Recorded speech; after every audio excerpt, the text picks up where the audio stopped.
नमस्कार दर्शकवृन्द, कार्यक्रम फ्रन्टलाइन शोमा तपाईलाई हार्दिक स्वागत छ। म मातृका सुवेदी। हामी यस कार्यक्रममा आम जनतासँग प्रत्यक्ष अप्रत्यक्ष सम्बन्ध राख्ने विभिन्न खालका विषयहरूमा आधारित भएर विभिन्न क्षेत्रका व्यक्तित्वहरूसँग, विशेष गरी जनतासँग प्रतिनिधि भएर काम गर्ने जनप्रतिनिधिहरूसँग संवाद गर्ने गर्छौं र संवादकै लागि आज मसँग हुनुहुन्छ सिन्धुपाल्चोक जिल्लामा रहेको चौतारा साँगाचोकगढी नगरपालिकाका नगर प्रमुख अमान सिंह तामाङ। आज म उहाँको यो बित्नै लागेको कार्यकाल, झन्डै 4 वर्ष बित्न लागिसकेको छ, यो कार्यकालको समग्र समीक्षा गर्छु भने नगरपालिकाभित्रका अन्य विभिन्न विकास निर्माणका पाटाहरूमा पनि संवाद गर्छु। आउनुहोस् आजका मेरा अतिथि चौतारा साँगाचोकगढी नगरपालिकाका नगर प्रमुख अमान सिंह तामाङलाई स्वागत गरौँ। स्वागत छ कार्यक्रम फ्रन्टलाइन शोमा। धन्यवाद। आराम हुनुहुन्छ? एकदम आराम छ। कार्यकालको समग्र समीक्षा गर्दाखेरि छोटोमा कतिको सफल रह्यो ठान्नुहुन्छ आफ्नो कार्यकाल? कार्यकाल 4 वर्षको अवधिमा मलाई सफलै जस्तो लाग्छ। किनभने जुन आफैले मैले चुनावी दौरानमा जाँदाखेरि मैले बोलेको कुराहरू सब अहिले अब करिब पुरा गरेको अनुभूतिहरू मलाई भइरहेछ। जुन मैले बोलेको थिएँ चुनावी मैदानमा जान्था सफलै ठान्नुहुन्छ। म के भयो भनेर क्रमशः एकछिनमा आउँछु। कार्यकाल भित्रको चुनौतीको कुरा अलिकति गरौँ सुरुमा। मलाई त्यो लाग्यो तपाईको यो 4 वर्ष कार्यकालभित्र चुनौती के कस्ता आए, कसरी पार ल्याउनुभयो?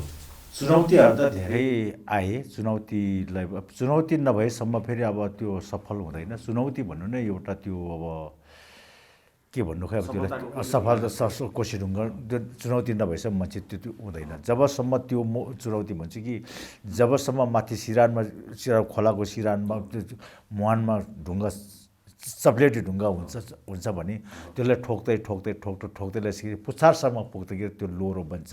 लोरो बनिसकेपछि त्यसले अब काम गर्छ। घरले हिर्काउँदै पनि फुट्दैन, हाम्रोले हिर्काउँदै फुट्दैन। त्यो लोरो बनिसकेपछि त्यो एकदम महत्त्वपूर्ण चिज हो। यो 4 वर्षमा जस्तो तपाईको कार्यकाल लोरो बन्ने चरणमा छ हैन?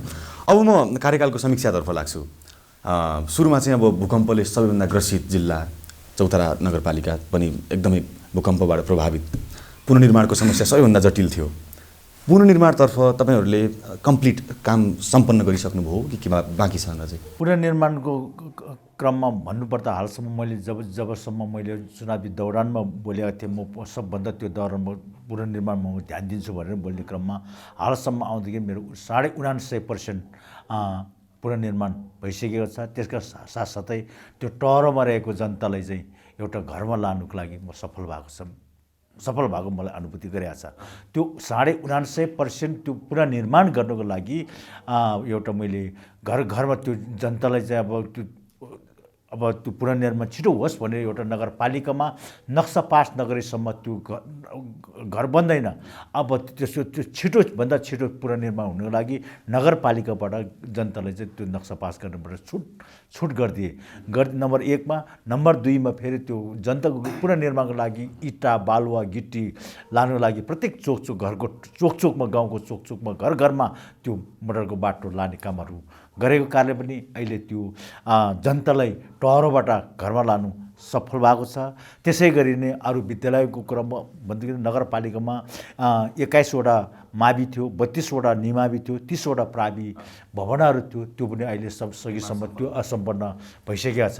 सम्पन्न भएर त्यसको साथसाथै टोयलेट र धारा सहितको विद्यालय त्यो निर्माण भइसकेको छ। त्यसका साथसाथै अहिले नगरपालिका भवन त्यसै गरी ध्वस्त भएको थियो।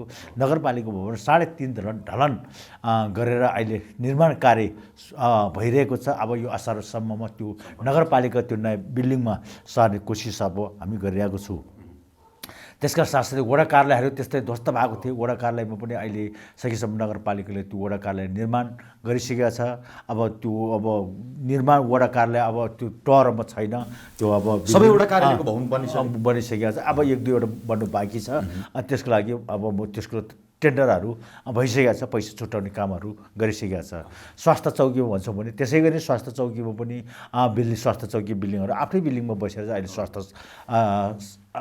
चौकीहरूले चाहिँ अब आफ्नो कामहरू सेवाहरू दिइरहेको छ। त्यसका साथसाथै त्यो अब स्वास्थ्य त्यस्तै भयो। एउटा 14वटा वडामा 19वटा स्वास्थ्य चौकीहरू छन्, त्यो स्वास्थ्य चौकी त्यस्तो भइरहेछ।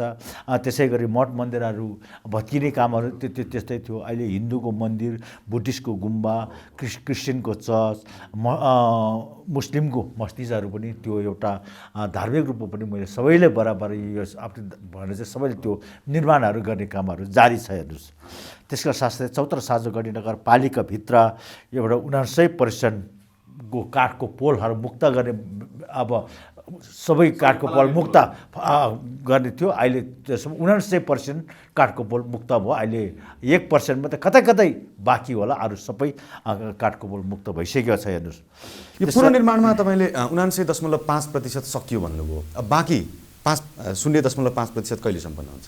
अब सहीसँग आफ्नै कार्यकालमा त्यो सम्पन्न भइसकेको छ। अहिले पुनर्निर्माणको केन्द्रबाट चाहिँ पटक पटक त्यो म्याद थपेको कारणले पनि त्यो बाँकी बसेको हो। बाँकी बस्यो भने म अनुभूति भयो। तपाईँहरूको तर्फबाट त्यसमा केही रोकावट छैन? हाम्रो रोकावट छैन। हामीले सक्दो सहयोगहरू हामीले गर्ने कामहरू गरेको छ हेर्नुहोस्। अरू पुनर्निर्माणको केही छ भने? त्यसका साथसाथै अब भूकम्पले भत्किएको त्यस्तै 1900 वडा 14 वडामा पनि एउटा 11वटा वडा कार्यालय चाहिँ त्यो सम्पन्न भइसक्यो, मिलागी नै भइसक्यो तपाईँले। त्यसका साथसाथै आज हामी चौतारा साँझोगढी नगरपालिकाले 34वटा कानुनहरू निर्माण गरेपछि जब हामीले जे काम गरे पनि अहिलेको अब संहिताले दिएको अधिकार चाहिँ जुन काम गर्नु पर्यो कानुन निर्माण भइसकेपछि कानुन निर्माण आफैले गर्ने, त्यसका साथसाथै अनि आफैले लागू गर्ने भनेर एउटा 34वटा कानुनहरू अब हामीले निर्माण गरेको छ। अर्को पनि एउटा महत्त्वकाङ्क्षी योजना थियो, सबैवटा कार्यालय भवनसम्म चाहिँ कालोपत्री बाटो पुर्याउने भन्ने तपाईँहरूको योजना थियो होइन? त्यो सम्पन्न भयो कि हुने क्रममा छ? त्यसका साथसाथै अब त्यो म भन्दैछु हो। त्यसका साथसाथै अहिले अब नगरपालिकाभित्र गर्नुपर्ने डिपिआरहरू, विभिन्न सडकको डिपिआरहरू त्यो सम्पन्न भइसकेको छ। त्यसका साथसाथै 14वटा वडा कार्यालयसम्म कालोपत्री पुर्याउने काम अब मेरो अभियानमा छ। अभियानमा भएको कारणमा अहिले नम्बर 1मा चौतारा स्याउले कालोपत्री भइसकेको छ। तर 2 नम्बरमा चौतारा गुम्बा, चौतारा बदासे भोगाउँ मोटर बाटो, भलवान मोटर, किटिन मोटर बाटो छ, त्यसको लागि अब तयारी हुँदैछ। त्यो अब पूर्वाधार तयारी हुँदैछ कालोपत्रीको लागि। 3 नम्बरमा त्यो 2 नम्बरमा 9 सेराको लागि चाहिँ त्यो ढलानको बाटोहरू त्यो पनि निर्माण भइरहेको छ। 4 नम्बरमा 9 चौताराको अब अहिले नै अब चौतारासम्म त्यो अब कालोपत्री हुन्छ। 5 नम्बरमा भरको कुनै पनि बाँकी छैन। ढलान र पिचले 5 नम्बर वडा सबै एउटा पनि बाँकी छैन। त्यो सिद्धिसक्यो। 5 नम्बर सदरमुकाम ठ्याक्कै बजारै भएको कारणले त्यो सबै सिद्धिसक्यो। गल्ली गल्लीमा भएको रोडमा पनि त्यो ढलानहरू भइसकेको छ। त्यसो 6 नम्बरमा अहिले 6 नम्बरमा अब चौतारा गोङ्गाती बाटो चाहिँ कालोपत्री ढलानहरू त्यो भइरहेको छ। गिदानीमा स्तरीय उन्नति भइरहेको छ। 7 नम्बरमा वडा चौतारा सानो सिरवार शिवघाट बाटो अब पिचको लागि तयारी हुँदैछ। अब बेस त ओछ्याइसकेको छ। 8को लागि त्यसै गरी त्यसको 8को लागि त्यो पुरानै रोडमा मेन रोडमा भएको कारणले उसको विकल्पमा चौतारा मेलचौर भुइँसे मोटर बाटोको लागि त्यो चिलाउने भुइँसेको लागि त्यसको पूर्वधार तयारी हुँदैछ कालोपत्रको लागि। 9 नम्बरको वडा कार्यालय जल्किनी जितपुर कदमबास मोडलबाट त्यो कालोपत्र अहिले भइरहेकै छ। अब त्यो सकेसम्म त्यो यो कार्यकालभरमा त्यो वडा कार्यालयसम्म पुर्याउने मेरो अभियान छ। 10 नम्बरमा त्यसै गरी अहिले कालोपत्रे जल्किने वडा कार्यालय कालोपत्र भइसक्यो, त्यो पुगिसक्यो। 10 नम्बर त्यो भयो। 11 नम्बरमा नर्सरी वडा कार्यालय त्यो कालोपत्र भइसक्यो, पुरो भइसक्यो त्यो साँचोकमा। 12 नम्बर त्यो पुरानै भएको कारणले अहिले फेरि त्यो साँचोक भन्ज्याङ छोटे डाँडा मोडबाट त्यसको विकल्प अर्को कालोपत्रे हुँदैछ। र त्यसै 13 नम्बरमा जल्किने ठुलसिरा कुण्डला त्यसको कालोपत्रेको क्रम जारी छ। र 14 नम्बरमा साँचोक भन्ज्याङदेखि लिएर डडुवासम्म कालोपत्रे हुँदैछ। त्यो कालोपत्रेको काम त्यो सम्पन्न भनेपछि अब तपाईँको बाँकी कार्यकाल 1 वर्षभित्र सबै यो सडकको कालोपत्रे सडकमा वडा कार्यालयसम्म पुर्याउने मेरो लक्ष्य पुरा हुन्छ। अर्को एउटा सडकको कुरा लगभग यति नै होला होइन? अरू थुप्रै शाखा सडकहरू स्तरोन्नति गर्ने कार्यहरू पनि गर्नुभएको छ होइन? सडकको ट्र्याक खोल्ने काम सकियो? सडकको खोल्ने काममा अब हामीले सबै प्रत्येक वडामा प्रत्येक गएर अहिले 40वटा रोडमा शाखा रोडमा चाहिँ अब काम गरिरहेको छ। शाखा रोडमा चाहिँ एउटा त्यो देखि लिएर नाली बनाउनेदेखि लिएर कटिङ गर्नेदेखि लिएर पारा फोड्नेदेखि लिएर तर मिस्ट्री वाल लाउनेदेखि लिएर जाली भर्ने कामदेखि लिएर सबै सोलिङदेखि लिएर ग्रामीण गर्ने काम चाहिँ हामी 40वटा सहायक सडकमा चाहिँ त्यो निरन्तर गइरहेको छ। साँगाचोकडी नगरपालिकाभित्रका हरेक टोल बस्तीमा पुग्ने सडकहरू 12 महिना चल्ने खालका बन्दै बनाउने अर्को एउटा तपाईँको अर्को पनि एउटा महत्त्वपूर्ण योजना थियो चुनावी घोषणापत्रमा, चुनावी मैदानमा जाँदाखेरि एक घर एक धारा पुर्याएरै छोड्छु भन्ने तपाईँको अभियान थियो। त्यो अभियान कहाँ पुग्यो? त्यो एक घर एक धारा भन्ने अभियानमा चाहिँ अहिले त्यो पनि त्यो जारी छ। अहिले त्यो जुन मुहानमा थियो हिजो 72 सालको भूकम्पले हिजो गाउँ बस्तीभन्दा माथि र बाढीको मुहान थियो। त्यो भूकम्प पछाडि आइसकेपछि त्यो गाउँ बस्ती माथि र भयो, बाढीको मुहान तलतिर भयो। तलतिर भएको कारणले पनि अहिले अलि समस्या परेको छ। तर त्यसको लागि म निरन्तर कामहरू गरिरहेको छ। त्यसको लागि विभिन्न सङ्घ संस्थाहरूसँग हारगुहार गरेर चाहिँ मेरो एक घर एक धाराको अभियान पुरा गर्नु पऱ्यो भने चाहिँ एउटा यो जनहित जस्तो व्यक्तित्वहरूलाई सबैले चाहिँ त्यो हारगुहार गरेर चाहिँ त्यो एक घर एक धाराको अभियान सञ्चालन भइरहेको छ। त्यसको साथसाथै त्यो आफ्नो अब पुरानो मुहान खल्चाखल्ची भएको मुहान त्यसको संरक्षण गरेर त्यो ट्याङ्की बनाएर सङ्कलन गरेर चाहिँ त्यो धारा वितरण गर्ने कामहरू भइरहेको छ। अहिले प्रायः जस्तो धेरै लिफ्ट सिस्टमबाट नै पानी माथि तानेर त्यो गाउँमा वितरण गर्ने कामहरू जारी छ। त्यो पुरा भइसकेको छ। त्यसको निरन्तर अगाडि बढिरहेको छ। त्यो पानीको मुहान चाहिँ तल गाउँ बस्तीभन्दा मुन्तिर भएको कारणले अलिक समस्या पऱ्यो। बजेट टेक्नोलोजी चाहिने हैन। अब अभियान जारी छ। चौतारा साँगाचोकडी नगरपालिकाका अधिकांश स्थानीय जनता चाहिँ कृषि र पशु पालनमा अलिकति बढी छन्। तर पहिला चाहिँ अलिकति निर्वाहमुखी जस्तो मात्रै थियो, व्यावसायिक हुन सकिरहेको थिएन। तपाईँहरू आएपछि व्यावसायिक कृषि चाहिँ सुरुवात गर्छौँ भनेर भन्नुभएको थियो।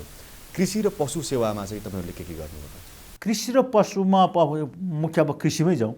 थोपा सिँचाइ कार्यक्रमलाई अनुदानको लागि हामीले 5 लाख रुपियाँ छुट्याएको छ। टनेल प्लास्टिक र 200वटा वितरण अनुदानको लागि 4 लाख रुपियाँ छुट्याएको छ। प्लास्टिक पोखरी अनुदानको लागि 4 लाख छुट्याएको छ। साना सिँचाइको पोखरी निर्माणको लागि 2 लाख छुट्याएको छ। कृषि साझेदारी कार्यक्रमको लागि 25 लाख छुट्याएको छ। तरकारी सङ्कलन केन्द्रको लागि कोल्ड स्टोर लगायतलाई 50 लाख छुट्याएको छ। त्यस्तो व्यवस्थापन अब हामीले गरेको छ। त्यसपछि कोल्ड स्टोरमा राखेर पनि तरकारी बिक्री गर्नेको लागि अहिले त्यो कोल्ड स्टोर राख्ने कामहरू गरिरहेको छ। अहिले मेरो मुख्य अहिले काठमाडौँ आउने काम पनि मुख्य त्यो कोल्ड स्टोरको लागि नै आएको हो। सम्पूर्ण अब त्यो तरकारी चौतारा बजारमा एउटा तरकारी सङ्कलन केन्द्र बनाउने, यता साँचोक भन्ज्याङमा एउटा तरकारी सङ्कलन केन्द्र बनाउने।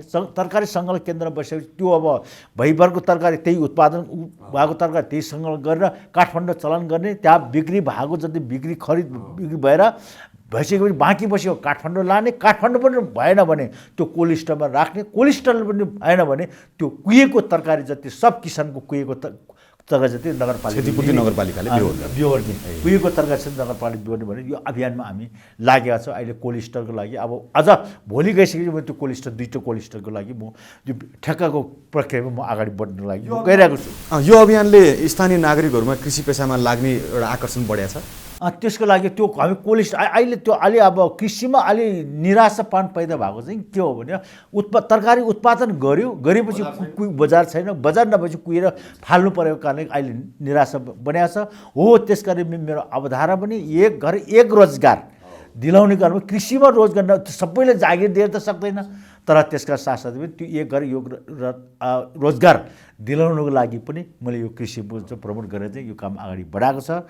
हो त्यसका साथसाथै अब हामी वर्षे फलफुलहरू त्यसै गरी गर्ने अब त्यसै गरी गर्ने अब ऊ छ। अब मिनी टेलरहरू गरेको छ। अहिले अब 400-500वटा अहिले मेरै कार्यकालमा 500वटा भन्दा मिनी टेलरहरू वितरण गरिसकेका छ। किनभने अहिले गोरु पालेर खेती गर्दैन। अस्ति भर्खरै मात्रै नै वितरण भर्खर वितरण गरिसकेको छ। त्यसको साथसाथै हामी विभिन्न कोदो चुट्ने मेसिनहरू, धान चुट्ने मेसिनहरू त्यो गरिरहेको छ। मकै छोटाउने मेसिनहरू सबै कृषकलाई चाहिँ आकर्षित पार्नको लागि चाहिँ अब नगरपालिकाले त्यो कामहरू गर्ने कामहरू गरेको छ। त्यो फलफुल रोक्ने कामहरू पनि त्यसै गरी गरेको छ। 2 वर्षे 2 रोपनीभन्दा मात्र जमिन हुने मान्छेले चाहिँ नगरपालिकाले उहाँलाई त्यो 2 रोपनीमा सबै तरकारी उत्पादन गरोस् भनेर त्यसको लागि मल बिउदेखि लिएर सबै नगरपालिकाले बिहोर्ने कामहरू गरेको छ हेर्नुहोस्। अनि पशुपालनको क्षेत्रमा पशुपालनको क्षेत्रमा पनि यस्तै छ। पशुपालनको क्षेत्रमा 5वटा भन्दा बढी दुहुना भैँसी पाल्नेलाई हामीले 1 लाख बराबरको अनुदान दिने कामहरू गरेको छ। त्यसका साथसाथै किसानहरूलाई एकचोटि बराबर 1 लाख अनुदान त्यो अब भैँसी पाल्ने दिने गरेको छ। त्यसका साथसाथै फेरि भैँसी पाल्नेलाई 1 लाख त दियो, त्यो 30,000 अनुदान दियो पहिला। दिँदाखेरि चाहिँ किसानले आफूले ठग्ने काम गरेको कारणले, किनभने त्यो अब नगरपालिकाको अनुदान नआएसम्म घरमा दुनो भैँसी हुने। अब तब नगरपालिकाको अनुदान पाइसक्यो त्यो भैँसी बेचिदिने। भइसकेपछि अहिले चौधरी साँझोकडी नगरपालिकाले एउटा त्यो किसानलाई हुने गरे 1 लिटर बराबरको 3 रुपियाँ अनुदान। भैँसी अनुदान होइन, दुध अनुदान, दुध अनुदान दिने कामहरू आज त्यसै गरी गरेको छ। त्यसका साथसाथै फेरि अर्को अब त्यो थोरै भैँसी पाल्नेलाई अब त्यो दुनो भैँसी पालेपछि त दुनो भैँसी त थाकेपछि फेरि बेचिन्छ। बेचेर अब यो मोमो बनाउनको लागि काठमाडौँ गाडी चढेर पठाइदिन्छ। फेरि त्यहाँ थोरै उत्पादन गर्नको लागि पनि आज अब थोरै भैँसी उत्पादन गर्नको लागि अनुदान दिने गरेको छ।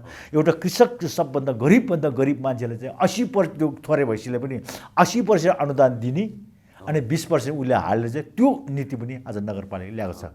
20% त किन दिएको त भनौँ भने उसको त्यो 20% पनि परेन भने आफ्नो स्वामित्व जमाउनको लागि त्यो 20% 80% अनुदान दिने काम। अरू बाख्रा पालनको क्षेत्र, बाख्रा पालनको लागि 20वटा भन्दा बढी बाख्रा पाल्नेलाई त्यो अनुदान दिने कामहरू गरेको छ। माछा पाल्नेलाई त्यसै गरी दिएको छ। कुखुरा पाल्ने त्यसै गरी चाहिँ ब्रोइलर कुखुरा 5 अन्डा उत्पादन गर्ने कुखुरा 500 भन्दा बढी पाल्छ भने उसले पनि अनुदानको व्यवस्था गरेको छ।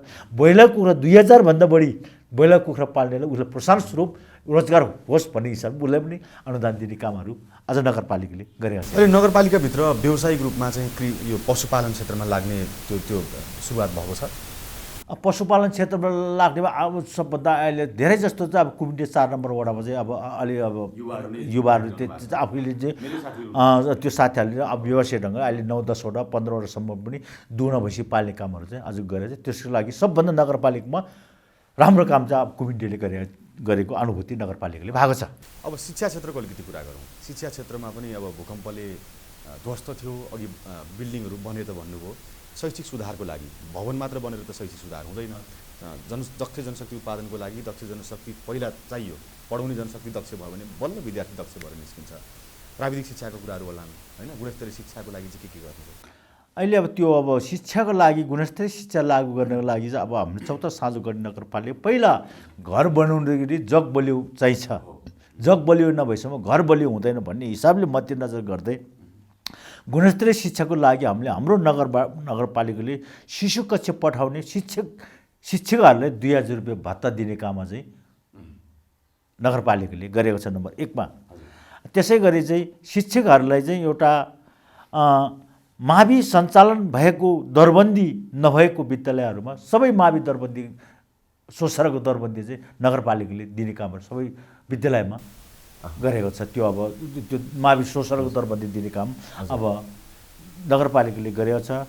नगरपालिकाभित्र प्राविधिक शिक्षा विज्ञान गणित पढ्ने विद्यार्थीहरूलाई 56 जनालाई एउटा छात्रवृत्ति काम 1 जनाको भागमा 25,000 को दरले 56 जनाले चाहिँ त्यो प्राविधिक शिक्षा पढाउन वार्षिक त्यो 25,000 दिने कामहरू जो त्यो गुणस्तरीय शिक्षा होस् भनेर हो। मैले अघि मेरो धारणा 1 घर 1 प्राविधि उत्पादन गर्नुपर्छ भन्ने हिसाबले पनि अहिले यो त्यो विज्ञान पढ्ने प्राविधिक पढ्ने विभिन्न किसिमको अब भेटनरी अथवा कृषि कुन प्राविधिक विषय पढ्छ उसलाई एउटा वार्षिक रूपमा 25,000 चाहिँ अनुदान अब छात्रवृत्ति दिने काम जो आज नगरपालिकाले गरेको छ। हरेक वर्ष 56 जनाले पाउँछ। त्यो नीतिहरू गरेको छ। त्यसका साथसाथै नगर स्तरीय उत्कृष्ट छात्रहरूलाई 30 जनालाई फेरि 25,000 को दर त्यसै गरी नै उत्कृष्ट विद्यार्थीलाई त्यो नगरपालिकाभित्रमा पढ्ने उत्कृष्ट विद्यालय त्यो पनि प्रशासन स्वरूप त्यसै गरी दिएको छ। 25,000 अनुदान दिने छात्रवृत्ति दिने काम गरेको छ। आधारभूत तथा माध्यमिक विद्यालय मध्ये कक्षा 8 र 12 कक्षामा उत्कृष्ट नतिजा ल्याउने विद्यार्थीहरूलाई पनि फेरि प्रोत्साहन स्वरूप चाहिँ गर्नेलाई पनि एउटा 2,50,000 त्यो पैसा हामीले छुट्याएको छ। चौतारा क्याम्पसलाई अब त्यो राम्रै होस् भनेर चौतारा क्याम्पसलाई 4 लाख अनुदान दिने काम गरेको छ। जुगल क्याम्पसलाई शाहचोकले 4 लाख अनुदान दिने काम गरेको छ। तर त्यसले पनि नभए हाम्रो कुबिन्डे पुच्छार र बदासिएको सिएर फाँटको चाहिँ जलबिरको भ्याली क्याम्पसमा अध्ययन गर्ने विद्यार्थी त्यहाँ भएको कारणले जलबिर भ्याली क्याम्पसलाई पनि एउटा भोलेपी गाउँपालिकाले पनि अब हामीले 2 लाख रुपियाँ अनुदान दिने कामहरू गरेका छ। अरू गाउँपालिकाले पनि त्यो त्यस्तो दिने कामहरू छ। अझ चौतारा साँझोगढी नगरपालिकाले गरेका छ। त्यो राम्रो शिक्षा हुनुको लागि पनि अहिले पढाउँदा दिगदारी भएर बसेको शिक्षकहरूलाई एउटा गोल्डन हेन्डसेकको व्यवस्था गरेका छ। गोल्डन हेन्डसेकको व्यवस्था गरेका छ। त्यसका साथसाथै त्यो अब 1 वर्ष जागिर अवधि बाँकी हुनेले 50,000, 2 वर्ष बाँकी हुनेलाई 1 लाख, 3 वर्ष बाँकी हुनेलाई 1,50,000 चाहिँ गोल्डन हेन्डसेकको सहज रूपले छोड्नको लागि एउटा नयाँ जेनेरेसनको जोस जाँगर भएको शिक्षक आओस् भन्ने हिसाबले पनि त्यो कामहरू आज नगरपालिकाले गरेका छ। हेर्नुहोस्, अब स्वास्थ्यको कुरा गरौँ हैन। स्वास्थ्य क्षेत्रमा हुनु त राजधानीबाट धेरै टाढा त होइन, धेरै समस्या त थिएन। अहिले अब नगरपालिका भइसकेपछि अलिकति दुर्गम भेगहरू पनि समेत थिए, स्वास्थ्य क्षेत्रमा चुनौतीहरू पनि थिए, समस्याहरू पनि थिए। अहिले चाहिँ स्वास्थ्य क्षेत्रको अवस्था कस्तो छ तपाईँहरू निर्वाचन भएर आएपछि? स्वास्थ्य क्षेत्रमा त्यो चाहिँ मुख्य नम्बर 1 मा स्वास्थ्य नभए केही हुँदैन।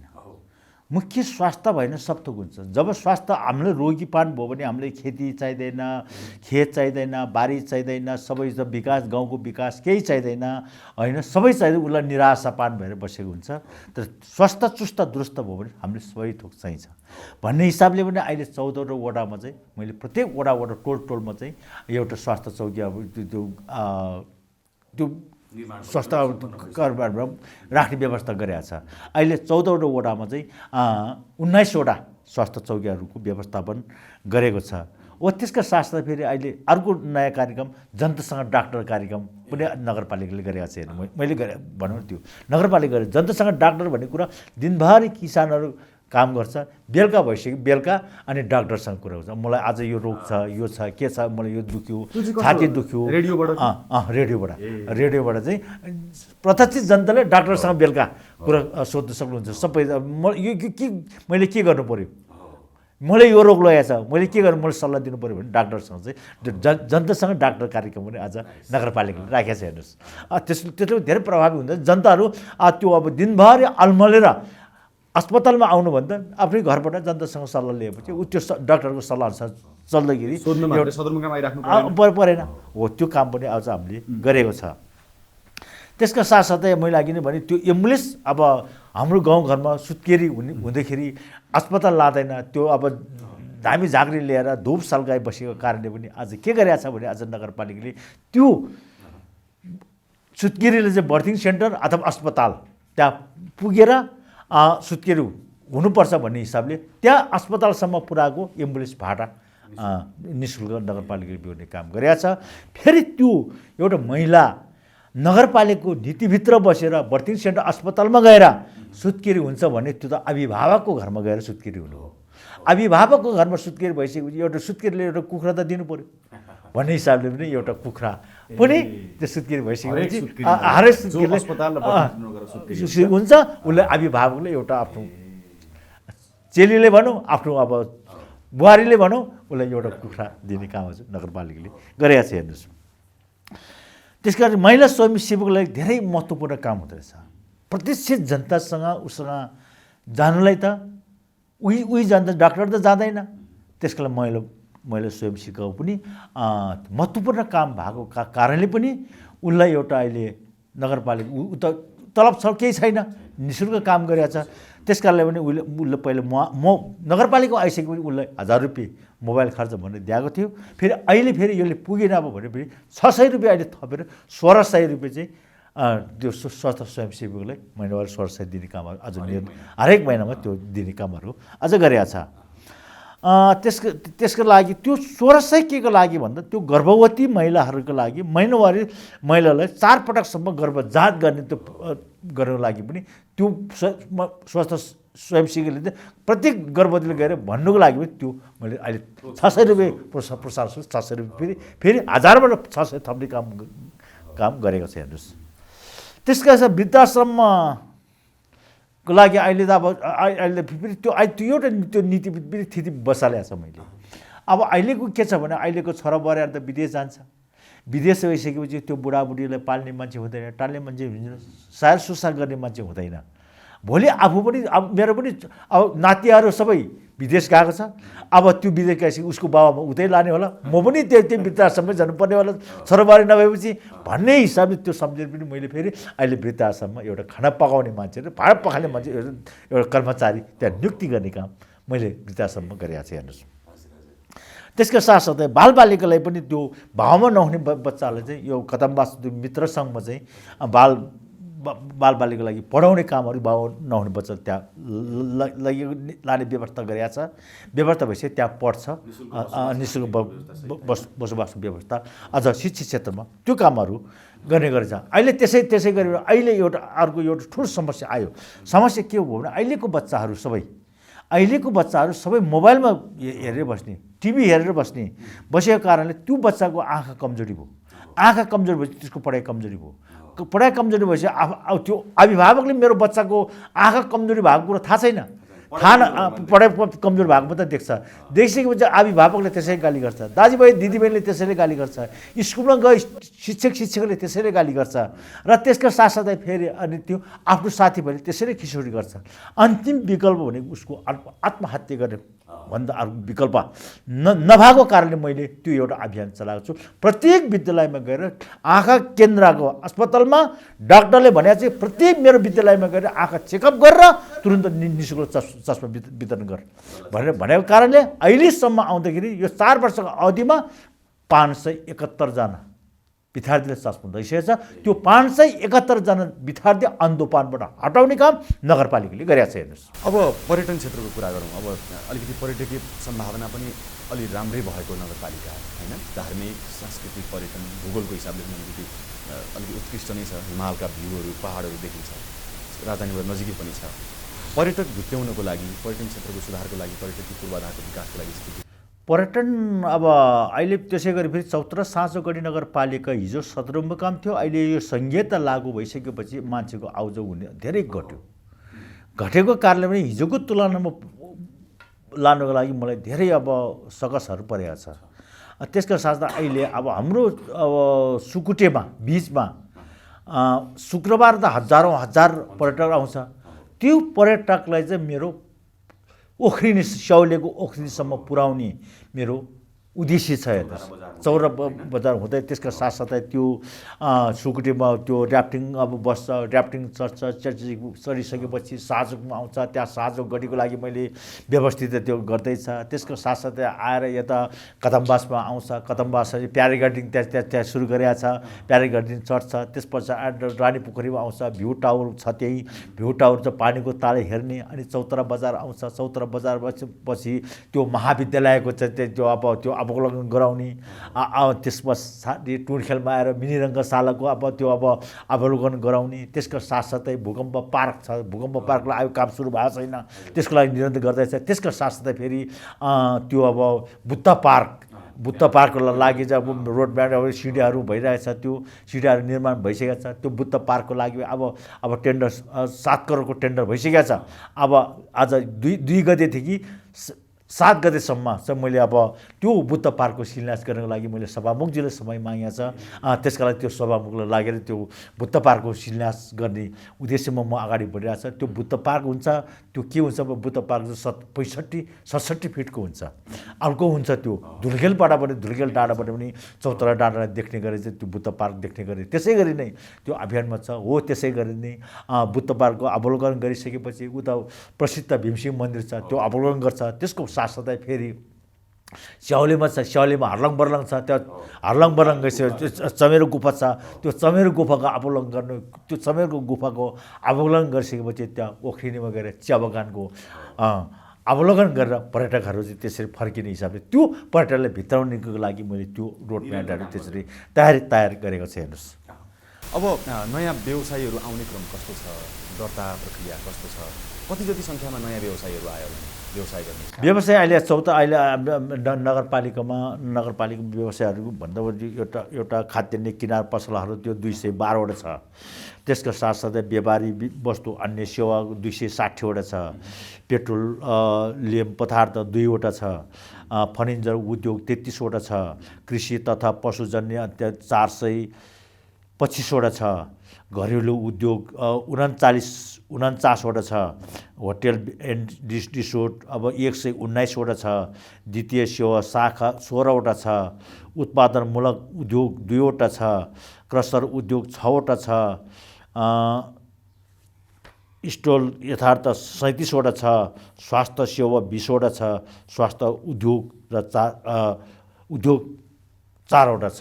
त्यसको संस्था उद्योग नयाँ संस्थाहरू त्यसरी सञ्चालन गरेर अहिले नगरपालिकामा दर्ता भएर त्यो कामहरू गरेको छ। त्यसका साथसाथै अरू अब त्यसको साथ रोजगारकै नम्बर भन्दाखेरि अहिले रोजगारको अब जुन वैदेशी रोजगारबाट यो कोभिड-19ले गर्दाखेरि सबै फर्किया छ। फर्किसकेपछि त्यो दिदीबहिनीहरू त्यो खर्च भएको छ। त्यो खर्च भइसकेपछि ऊ अल्पत्रमा परेको छ। त्यो परेको कारणले पनि अहिले चौता साझो गरी नगरपालिकाले त्यो वैदेशी रोजबाट फर्केको मान्छेहरूलाई चाहिँ 1 करोड पैसा नगरपालिकाले हालेको छ। नगरपालिकाबाट हालेर फेरि त्यो नेपाल ब्याङ्कसँग सम्झौता गरेर उसले नेपाल ब्याङ्कबाट फेरि 1 करोड पैसा हालेर 2% ब्याजमा चाहिँ त्यो व्यवसाय गर्ने मान्छेहरूले त्यो त्यसरी चाहिँ गरेको छ। हेर्नुहोस् हो त्यसका साथै आज हामी एक घर एक त्यसको त्यो 1 करोड नगरपालिकाले दिएको पैसा अनुदानले चाहिँ कतिजना नयाँ व्यवसायीहरू अब अहिले त्यो भर्खर सुरु हुँदैछ।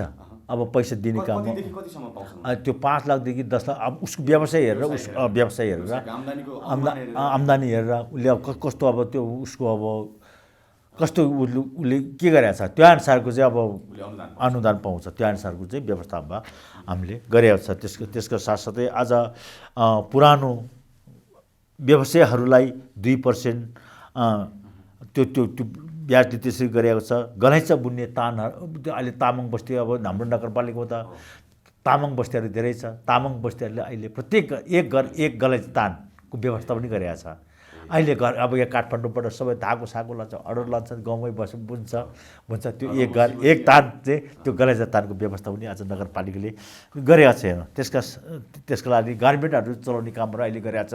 अहिले गार्मेन्टको लागि चाहिँ यो वासिङ मेसिन किन्नको लागि चाहिँ नगरपालिकाले 20 लाख रुपियाँ अनुदान फेरि दिने कामहरू गरेको छ। त्यो मेरो लागि चाहिँ त्यो एउटा एक घर एक रोजगारको लागि कसरी पुर्याउने भन्ने हिसाबले कुनैलाई प्राविधिक सेक्टरमा, कुनैलाई त्यसै गरी कुनैलाई पशु सेक्टरमा, कुनैलाई कृषि सेक्टरमा, कुनैलाई त्यो अब विभिन्न रोजगार पसल भयो विभिन्न के हुन्छ अब त्योलाई एउटा एक घर एक रोजगार व्यवस्था आज नगरपालिकाले गर्ने व्यवस्थाहरू गरेको छ। अब हामी लगभग अन्त्यमा छौँ। तपाईँको अब बाँकी कार्यकाल यो कार्यकाल 1 वर्ष र 3 महिना मात्रै बाँकी छ होइन? अर्को वर्ष यतिखेर चुनावी माहौल लगभग सुरु भइसक्छ। अब बाँकी कार्यकालमा तपाईँले अघि सार्नुभएका दृढता प्रतिबद्धता खास योजनाहरू के थिए? अब मैले अगाडि सारेको योजनाहरूमा पहिला भने अब त्यो अब सबै योजना सारेको त अब करिब 99% नै भइसकेको छ, सफल भइसकेको छ। अब बाँकी काममा कुनै वडामा त्यो कालोपत्रै पुग्न नसक्ला, कुनैमा रोडहरू पुग्न नसक्ला, त्यो पुरा गर्नुपर्ने काम छ। मेरो मुख्य उद्देश्य नै जतिसुकै विकास गरेर हुँदैन। आँगनमा पानीको धारा छ तर त्यो पानीको धारासँग मिसाउने चामल र पिठो छैन भने त्यो विकास होइन। आफ्नो घर आँगनबाट गाडी गुडिएको छ तर त्यो गाडी भाडा तिर्ने पैसा छैन भने त्यो विकास होइन हो। त्यसका लागि मुख्य हामीले उत्पादनमै ध्यान दिनुपर्छ। यो पानी भन्दा पनि, पर्यटक भन्दा पनि र यो अब यातायात भन्दा पनि हामीले व्यवसायमै उत्पादनमा ध्यान दिनुपर्छ। उत्पादनमा ध्यान दिनुको लागि पनि अहिले मैले कृषिमा भेटनरीमा त्यो कामहरू ल्याएको छ। अबको दिनहरूमा मेरो अब त्यो त अधुरो छ, पुरो भइसकेको छैन। एक घर एक रोजगारको त पुरो भएको छैन। अब मेरो उद्देश्य भनेको एक घर एक रोजगार, एक बाल विवाह मुक्त नगर, बाल श्रम मुक्त नगर, एक घर एक प्राविधि, एक घर एक प्रहरी हो। मेयरले किन प्रहरीको सम्झना गर्यो भन्ला फेरि होइन? राजनीति गर्ने मान्छेले किन प्रहरी गर्नु पऱ्यो भन्ला? प्रहरी एक घर एक प्रहरी भइसकेपछि त्यो प्रहरीको त्यो वर्दी नै लाउनुपर्छ भन्ने कुरो होइन। मानसिकता प्रहरीको बोक्नु पऱ्यो।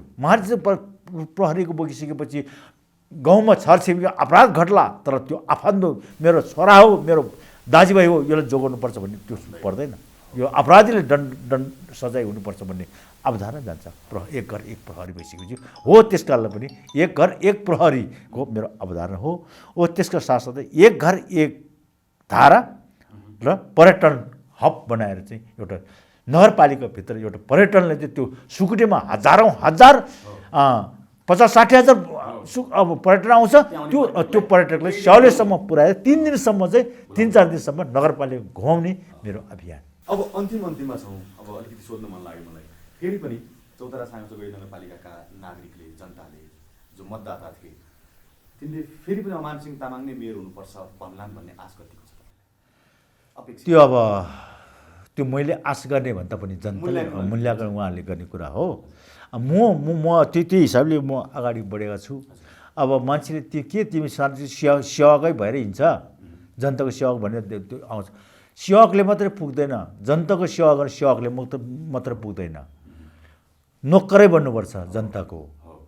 जबसम्म जनता भनेको मालिक हो, जनप्रतिनिधि भनेको नोकर हो। जब मालिक खुसी हुन्छ मालिकको घरमा नोकर जागिर पाउँछ। जब त्यो नोकरले चाहिँ मालिकले खुसी पार्न सक्दैन निकालेर गोक्रे ठाकुरले फालिदिन्छ। हो जनप्रतिनिधि मात्र भएर पुग्दैन, के अरे सेवक मात्र भएर पुग्दैन, नोकरै बन्नुपर्छ। नोकर हो। म सबै कार्यक्रम पनि भन्छु किनभने एउटा निजामती कर्मचारीले जीवनमा एकचोटि लोकसेवा दिन्छ उसले, तर जनप्रतिनिधि राजनीति गर्ने मान्छेले हरेक दिन लोकसेवा दिनुपर्छ, हरेक दिन पास हुनुपर्छ, एक्जाम लिन्छ। हो म त्यो अभियानमा लागेको छ। भोलि जनताले त्यो पत्याउने नपत्याउने मैले मेरो मालिकले मैले खुसी गर्नु सक्यो भने भोलि मालिकले तिमी नै बस्नुपर्छ भन्छ। मालिकले खुसी पार्नु सकेन भने मलाई घोक्रेर फालिदिन्छ। अहिले मलाई यति गरेछ मैले मालिकले खुसी पारेछ भन्नु मैले मिल्दैन, मालिकले नै भन्छ त्यो कुरो। हुन्छ मेयर साहब, अब बाँकी कार्यकालको लागि हार्दिक सफलताको शुभेच्छा शुभकामना। मेरो पनि धेरै धेरै धन्यवाद। यो अब न्युज 24ले चाहिँ मेरो विचार मेरो धारणा राख्न पाउने मौका दिएकोमा म धेरै आभार पनि छु। त्यसका साथै यो न्युज 24को एउटा उत्तर प्रगति हुँदै जाओस् भन्ने मेरो पनि कामना। हस्, धन्यवाद। दर्शकवृन्द, कार्यक्रम फ्रन्टलाइन शोमा आज हामीले संवाद गऱ्यौँ चौतारा साङचोगढी नगरपालिका सिन्धुपाल्चोकका नगर प्रमुख अमानसिंह तामाङसँग। हवस् त, अर्को कार्यक्रममा हामी फरक अतिथि र विषयका साथ उपस्थित हुन्छौँ। तबसम्मका लागि बिदा दिनुहोस्।